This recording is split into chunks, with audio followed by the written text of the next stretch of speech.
ايه ده انت بتعمل ايه يا رمان؟ اسكندريه بتغرق. اسكندريه بتغرق. يعني ايه؟ يعني ايه البلد بتغرق والناس ماشيه تحت عادي؟ الناس ماشيه تحت عادي والله العظيم. بص، الموج هنا غريب جدا. الموج والله غريب جدا. في الصيف انت اللي بتنزل للبحر، في الشتاء بقى البحر هو اللي بيطلع لك.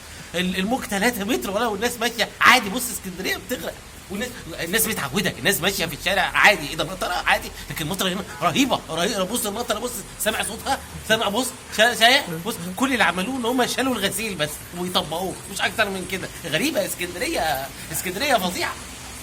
اسكندريه يعني فظيعه. البحر احنا كان بعيد عننا. بعد المطره بتاعت الشتاء لقيناها تحت العماره. البحر والله العظيم البحر تحت العماره. دي حاجه غريبه جدا.